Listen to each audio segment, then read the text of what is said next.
youtube.com/Bryan Fonseca. Subscribe, like, comment if you do like what you see. And even if you don't, if you hate watch, by all means, join in and provide that watch time. We are finally talking about this fight, and it is fight week. Mike Tyson versus Jake Paul. Mike Tyson, I've memorized because I've been watching boxing since I was literally 3 years old.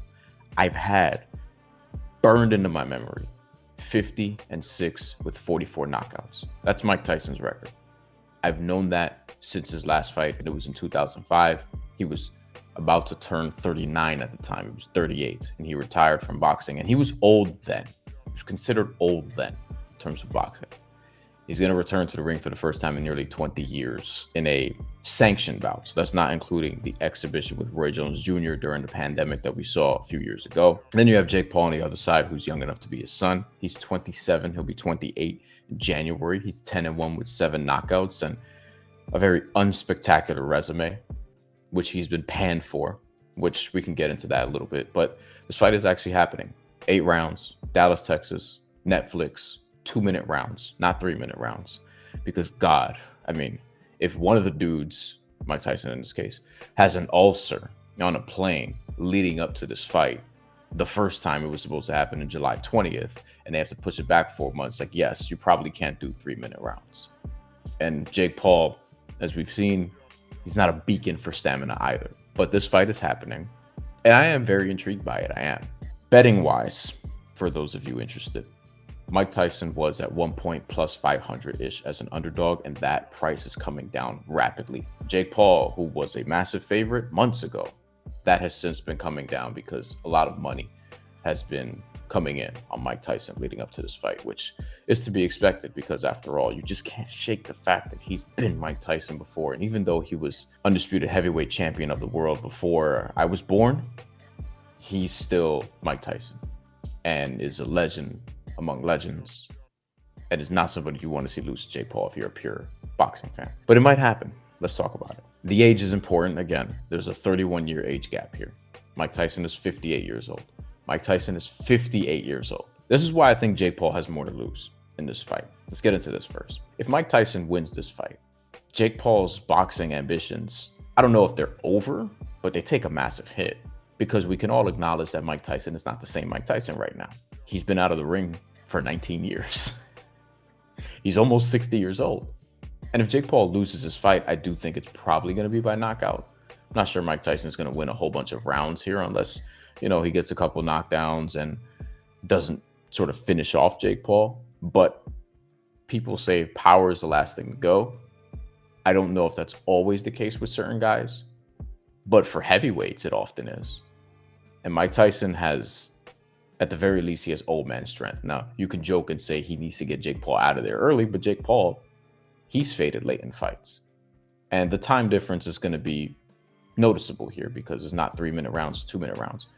But if Jake Paul loses his fight to Mike Tyson, can he legitimately become or continue to be a pro boxer anymore? I don't know about that. And if he beats Mike Tyson, which he's still favored to do, one, you could say, oh, he was the favorite. And two, you could also say Mike Tyson's old. Ika Ibuchi has been out of the ring for 25 years and is coming out of jail and wants to resume his boxing career. He's younger than Mike Tyson by several years as well. Jake Paul just has more to lose. Like, you have to win this fight. You kind of have to do it in spectacular fashion if you want to be taken seriously at all. Like, he's talking about wanting to be cruiserweight champion of the world and #1 ranked. And, we've heard the WBC come out in the past and say, hey, like, we would rank him if he beats Tommy Fury, which he did not do. That's another thing. He already has a loss on his record, and he lost to Tommy Fury, who, yes, he's a Fury, but he's beaten vastly unspectacular competition. I mean, and speaking of unspectacular competition, that's the other piece of the Jake Paul thing, where when he fought Ryan Borland, it was Ryan Borland's first fight in 18 months. And before that, he was on a 4-year layoff. So basically, before his fight with Ryan Borland, there was a 5-6 year period where Ryan Borland's had 2 fights. Andre August, basically a resume where his opponents were a combined 34, 66, and 6. The rest of Jake Paul's resume, which consists of mostly former MMA fighters, current and former MMA fighters, Mike Perry, Nate Diaz, Ben Askren, who people thought was like the worst boxer in MMA, not even in boxing. Tyron Woodley multiple times. You know, a couple guys there are wrestlers. Like Tyron Woodley was an excellent wrestler. Ben Askren as well. And Nate Robinson, a former NBA player who I love. He gave me an autograph once. Seriously, when he was with the Knicks, he gave me an autograph once, and I hope that his kidney transplant, like I hope he gets one and goes well because he needs a donor right now. But Jake Paul's resume is vastly unspectacular. The best win is Anderson Silva, who I didn't mention as far as the MMA guys, because he also has a boxing background. He's beaten Julio Cesar Chavez Jr., a win that doesn't necessarily age well because of what Chavez Jr. has become. But that's what we're talking about with Jake Paul. So to me, Mike Tyson has more to gain with this, especially in terms of reputation.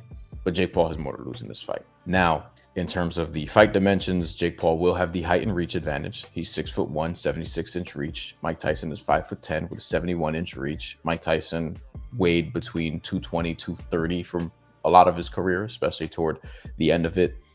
He looks like he's in that type of shape now. Jake Paul, I'm sure he could easily get to that area. So the weight will be the weight. It'll be heavyweight. Jake Paul, should be noted, while he's been bigger than a lot of his opponents, he's typically fought at or under the 200-pound cruiserweight limit.